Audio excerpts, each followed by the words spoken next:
The Jack Benny Program, presented by Lucky Strike. Let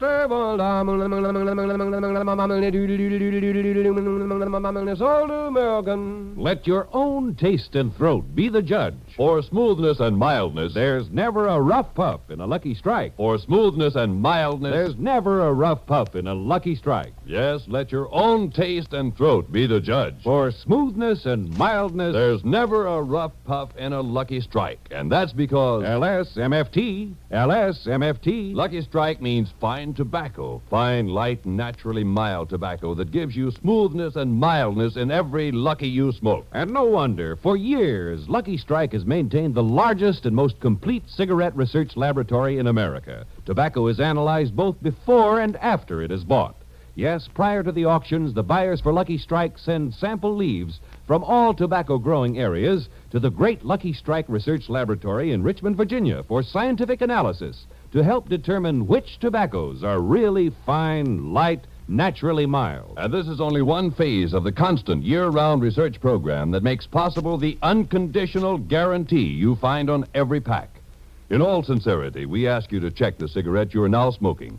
We assure you that among all leading brands, only the makers of Lucky Strike put a guarantee on the pack. So smoke a Lucky, and then let your own taste and throat be the judge. For smoothness and mildness, there's never a rough puff in a Lucky Strike. So round, so firm, so fully packed, so free and easy on the draw. Make your next carton Lucky Strike.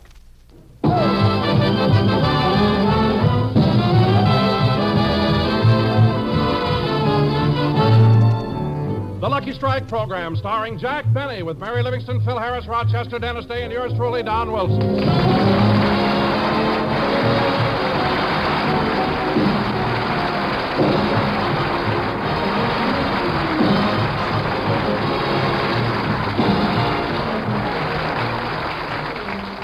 Ladies and gentlemen, tonight we're broadcasting from New York City for the opening of the 1950 Heart Campaign. So, without further ado, I bring you the man who is here to help launch the campaign, Jack Benny.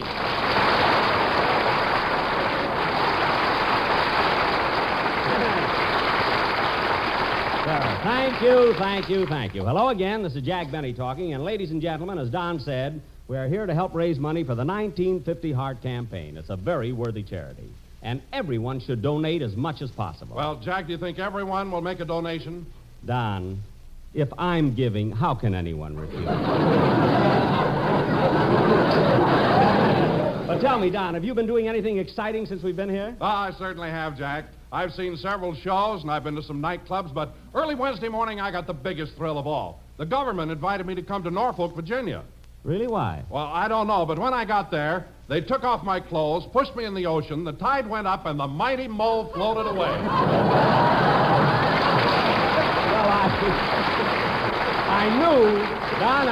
I knew you could do it. Okay, Dad, let's get the show rolling. Will you? Harris is here. Come on, let's get this clam bake off the ground.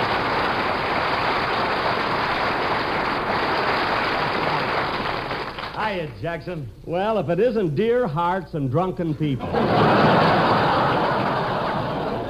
Hello, Phil. Hey, Jackson, this is really a great town, ain't it? Nothing like old New York. You said it, Phil. Have you having fun? Yes, sir. The first night in town, Remley and I spent the evening at the Museum of Natural History.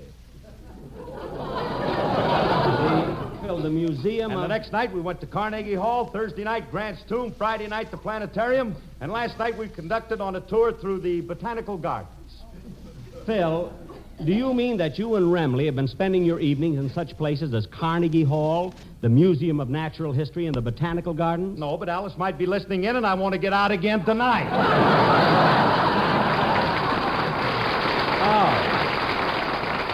Oh, I see. Say, Jackson, you know the night I said that Frankie and I went to Grant's Tomb? Yeah? We were stiffer than he was. Well, Phil, you ought to be ashamed of yourself. You only get to New York once in a while. You ought to go to some shows and take Alice with you. Well, I've been trying to get Alice out of the hotel, but we can't get a sitter. A sitter? Yeah, with what's happening around town, somebody's got to stay home with the jewelry.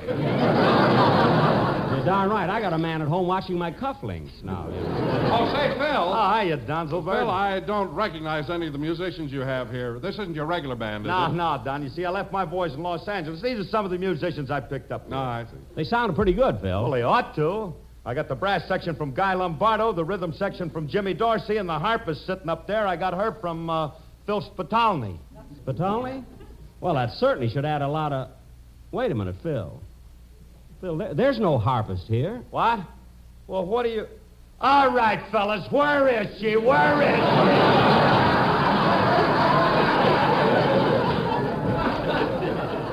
Phil, don't yell so loud. People will think that... Hello, fellas. Hi, Jack. Oh, hello, Mary. Mary. Hello.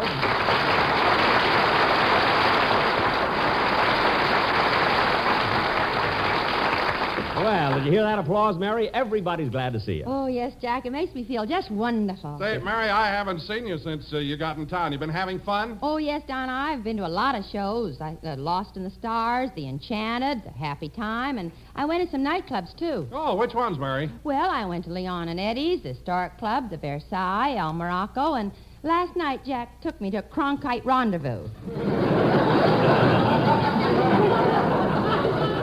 Yeah. The Cronkite Rendezvous? I never heard of it. Well, that's understandable, Don. You see, the Cronkite Rendezvous is not right in the center of Manhattan. See, this club is a little downtown. A little downtown. It's under the Brooklyn Bridge. Mary. On the Brooklyn side yet. Oh, brother, what a joint. What do you mean, joint? It's the only nightclub I ever saw where you enter through a turnstile. All right, all right. Jack, I can't figure you out. You come to New York once a year and you go to the crummiest clubs, stay at the worst hotels, eat at Wait a minute, Mary. Just 1 minute. I won't argue about the Cronkite Rendezvous anymore. But I resent your insinuation that the Acme Plaza is not a good hotel.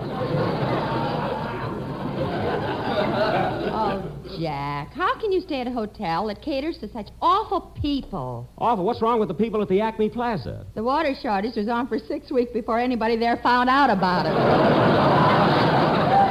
Look, Mary, it just so happens that I like the... Now, who can that be? Come in. Jack, look, it's Mel Blanc. Oh, yes, the poor man's Al Jolson. Ah.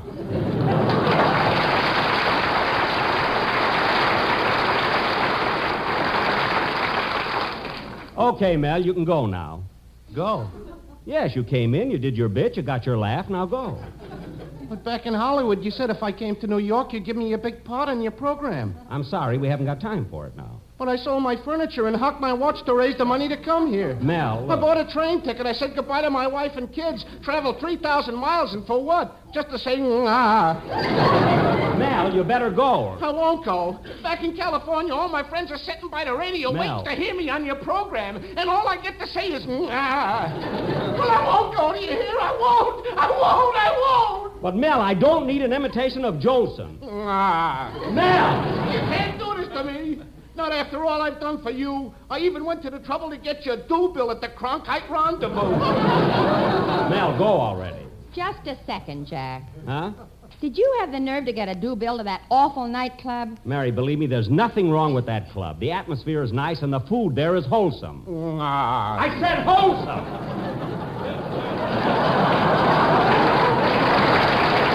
Now get out of here! I don't know why it is. I come to New York only once a year. I try to do a classy show. Look what happens. Well, Jack, if you're trying to do such a classy show, why are you wearing that old gray suit that isn't even pressed? I'll tell you why. Because I haven't seen my new brown suit or Rochester since I got off the train. Jack, you mean Rochester is wearing your brown suit? Don, all I know is that Rochester and my brown suit disappeared at the same time. And I haven't seen either one since we got off the train. I'm so mad that Hello, Mr. Benny. Huh? Oh, hello, Dennis.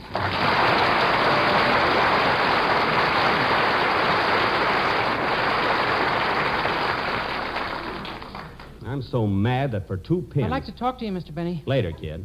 I'm so mad that for 2 pins Oh, Jack, calm down. I won't calm down. I'll bring Rochester all the way to New York to take care of my personal things so I can be free to do a show, and look what happens. Can I talk to you now, Mr. Benny? I have to unpack my clothes, iron my own shirt, shine my own shoes. And on top of that, my new brown suit is missing. Can I talk to you now, Mr. Benny? All right, all right. What is it, Dennis? I want a raise.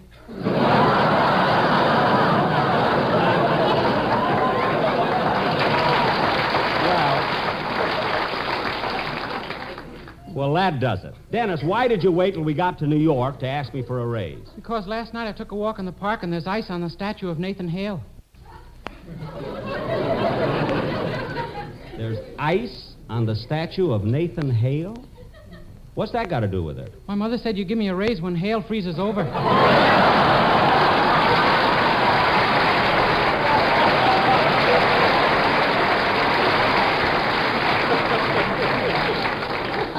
Dennis, why don't you stop with that silly stuff?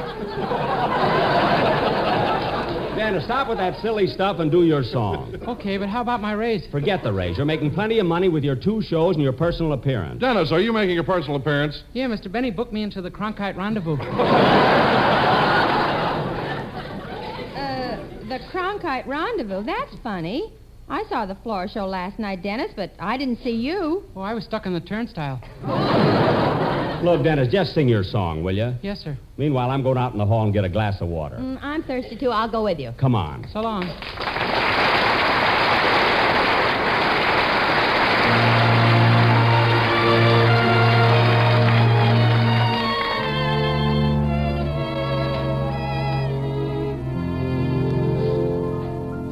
I love those dear hearts and gentle people who live in my hometown, because those dear hearts and gentle people will never ever let you down. They read the good book from Friday till Monday. That's how the weekend goes. I've got a dream house I'll build there one day, with picket fence and rambling rose. I feel so welcome each time that I return, that my happy heart keeps laughing like a clown. I love the dear hearts and gentle people who live and love in my hometown. There's a spirit in the air that you can't find anywhere. Folks are cheerful 'cause they're always feeling fine. Every holiday is grand for the local legal band. We'll be sure to be parading rain or shine. I love those dear hearts and gentle people who live in my hometown, because those dear hearts and gentle people will never ever let you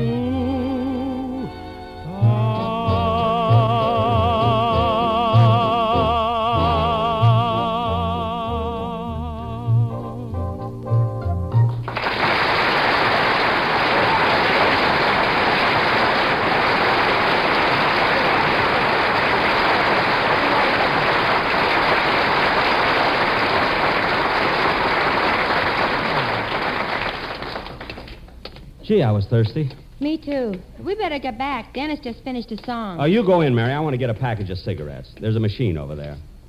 Yada-dee-da-dum, da-dee-da-dum, da-dum, dum, dee-da-da-dum, da-dum, dum, dee-da-da-dum.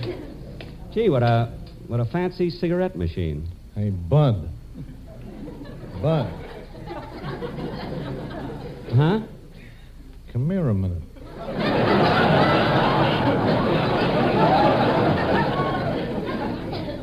Me? Yeah.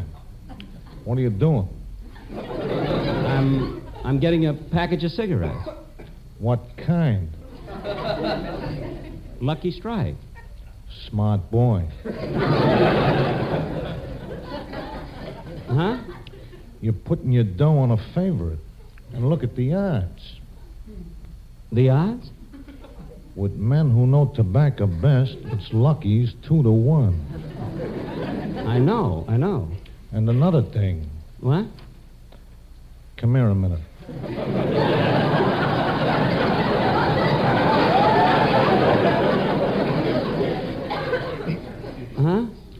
According to the smoking form, Lucky's have been picked by experts. Yes, I know. And look at the breeding. The breeding? It's by American Tobacco out of Goldsboro, North Carolina. Well, thanks very much. You gonna get a pack of Lucky's? Am I going to get a pack of Lucky's? Yeah. Come here a minute.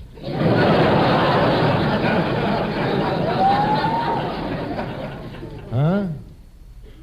I'm going to get 2 packs. 2? I'm trying for the daily double.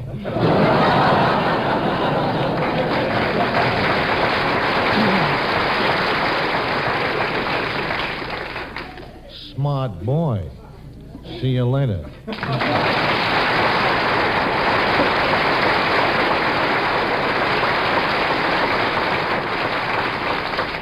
Well, I got my Lucky's. I better get back on the stage. Da-da-dee-da-dum, da-dee-da-dum, da-dum, da-dee-da-da-dum, da-dum, da-bi-bi-dee-doo, dum-dee-dum-dum. Oh, Jack, Dennis finished his song a couple of minutes ago. We've been waiting for you. Oh, a fella stopped me in the hall. What song did you do, Dennis? Well, the one I recorded for RCA Victor, Dear Hearts and Gentle People. Oh, that's swell. Yeah, I heard Dinah Shore sing it in the Wedgwood room, and boy, is she wonderful. You're right, Dennis. Dinah Shore is a very talented singer. Well, if you like her so much, what do you want me for? Dennis. You always tell me how good everybody else is. But you started the whole thing. You were the one who said Dinah Shore was so wonderful. I know your type. Look, kid. On the way home, you'll throw me off at Kansas City. Oh, shut up! I says she's wonderful. Now he's... Mary, in all your life, did you ever see such a silly kid? Well, Jack, you know how he is. Remember what happened when we were here 3 years ago? What was that? You told him to get tickets to Oklahoma, and a week later he called us from Tulsa.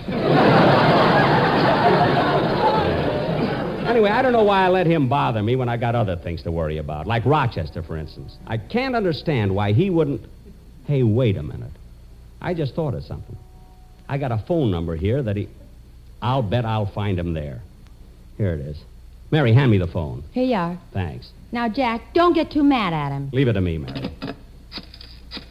Bet you I'll find Rochester here. Hello? Hello? Hello? This is the Harlem Social Benevolent and Spare Ribs Every Thursday Club.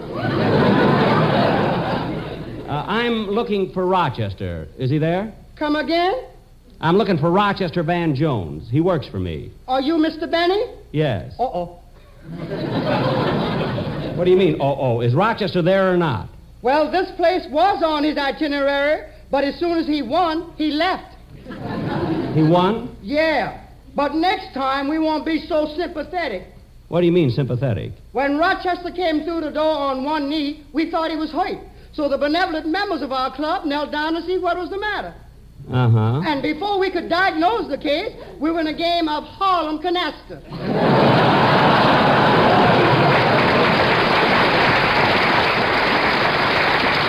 Wait a minute. Look, you've got your games mixed up. Canasta's played with cards. Mr. Benny, when you're trying to make sevens, the equipment you use is irrelevant, immaterial, and has no bearing on the point. I guess so. Anyway, do you know where Rochester could be now? You might try Monument 21099. That's his girlfriend. Thank you. Would you have any luck, Jack? No, but the man gave me another number. I'll try this one. I'll find Rochester if I have to call every place in Harlem. Hello, Mamie Brown, the sweetest gal in town, talking.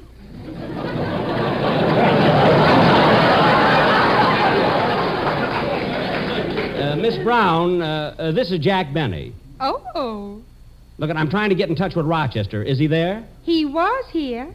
Oh. Well, do you think he'll come back? In all modesty, I can guarantee that.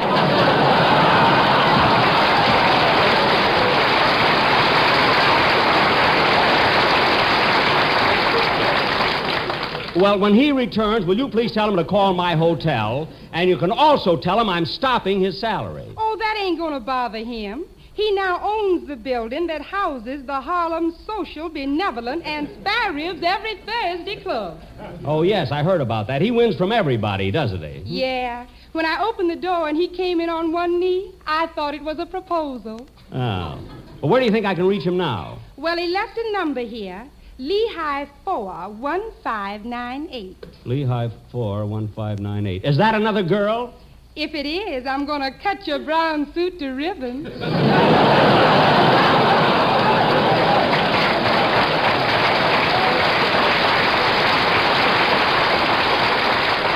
No, don't do that, and thanks for giving me the number. Goodbye. Goodbye. Lehigh 41598. Oh, Jack, we've got to get on with the program. In a minute, Don. Well, at least I'm making some progress. I'll catch up with Rochester yet. Hello, Lenox Avenue. Come as you are, cocktail bar.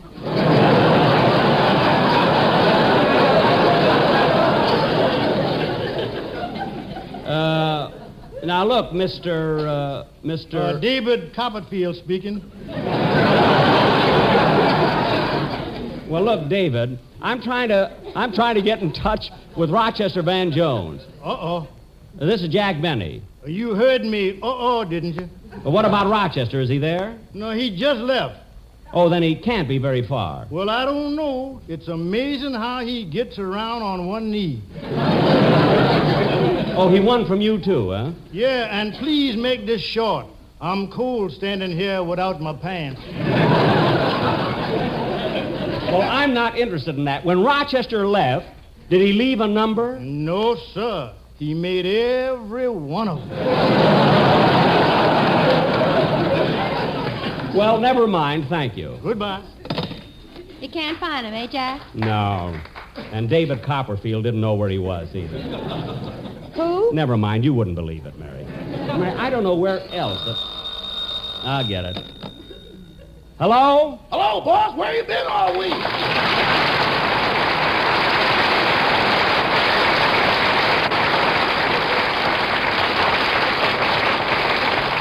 Where have I been? Rochester, I haven't seen you since we arrived in town. And I called every hot spot in Harlem that has a telephone. At the hot ones, you can't hear it ring.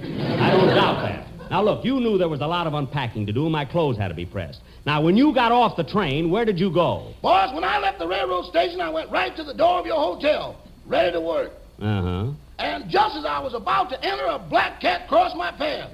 And you know how superstitious I am. I know. But, Rochester, couldn't you walk around the cat? I did and wound up at 125th Street. Oh, I see. Well, Rochester, I want to ask you something. Yes, boss. You know this is February, don't you? Uh-huh. And you know that February is the month of George Washington's birthday. Uh-huh. And George Washington is the symbol of truth. Uh-huh. Now, Rochester, with that in mind, I want you to answer this question. Did you or did you not wear my brown suit? Well... Rochester, answer me. Did you or did you not wear my brown suit? Boss, would you mind rephrasing that question to give George a little more leeway?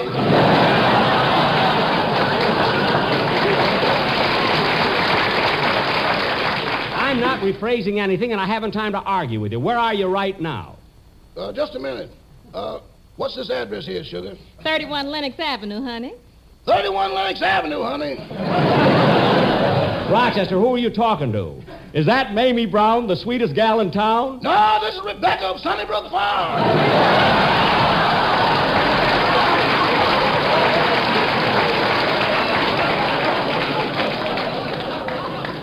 Well, Rochester, I don't care who you're with. I want you to get over to my hotel immediately. There's a lot of work to do, and I want it done right away. Yes, sir. Just a minute, boss. Say, Sugar, I gotta go now. Okay, Rochester. But don't forget, you're taking me to the Savoy Ballroom tomorrow night. Oh, I can't do that, Sugar. I'm taking Mamie Brown. You ain't going to the Savoy Ballroom with nobody but me, Rochester. Oh, yes, I am. Rochester, if I catch any other girl there with you, she ain't gonna have an enchanted evening. What? She's gonna meet a stranger across a crowded room. Look, honey. And once I've found her, I'll never let her go. Rochester, what's going on there? She's auditioning for a part in South Pacific. Well, you listen to me and get right over to my hotel. Goodbye. Goodbye. I don't know why it is. I have the same trouble with them every time I come to New York.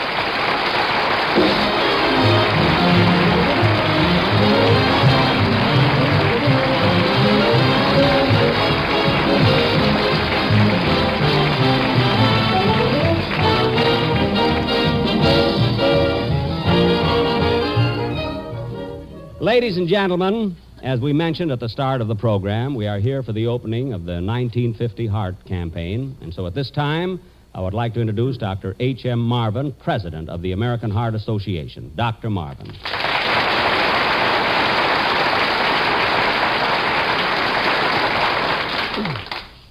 Jack, I want to thank you and your entire cast on behalf of the American Heart Association for coming to New York to open the 1950 Heart Campaign.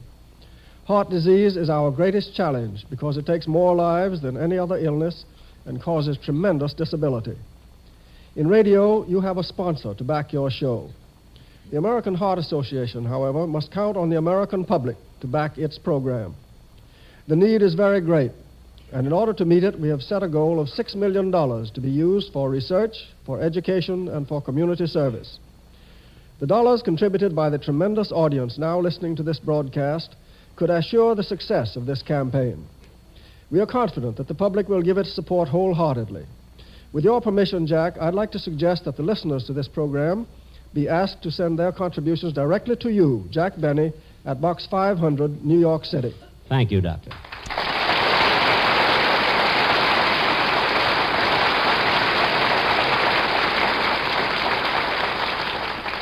Jack will be back in just a minute, but first... Let your own taste and throat be the judge. For smoothness and mildness, there's never a rough puff in a Lucky Strike. And that's because LSMFT.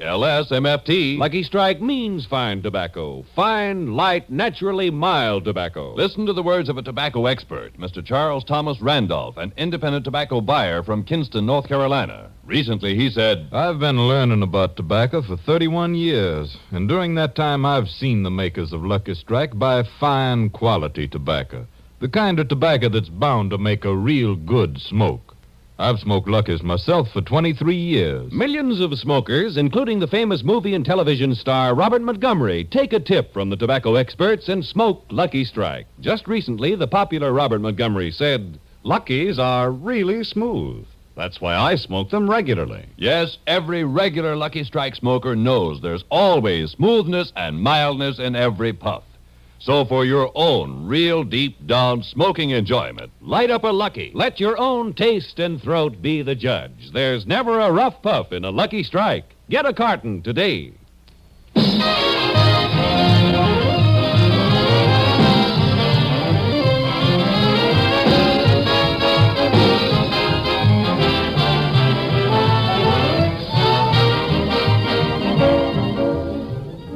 Ladies and gentlemen, next week we will be broadcasting again from New York City. And don't forget, in the meantime, send your Heart Fund donations to Jack Benny, Box 500, New York City. And don't worry, folks, I don't get any of the money. I mean, they just promised to let me count it. Good night, everybody.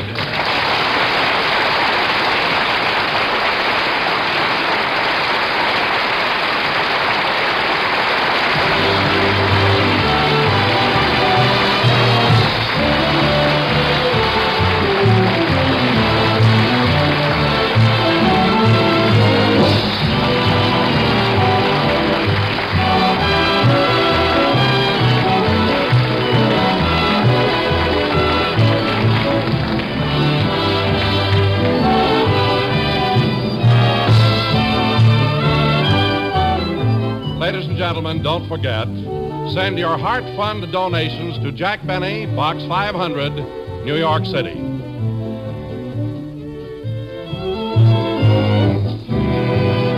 sure to hear Dennis Day in A Day in the Life of Dennis Day. Stay tuned for the Amos and Andy Show, which follows immediately.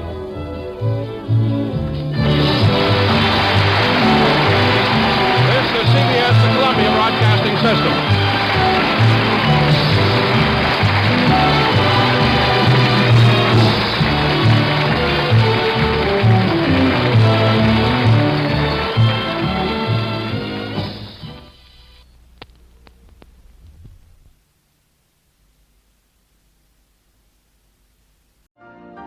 You've been listening to the OTR Gold Network. Find more classic radio at otrgold.com.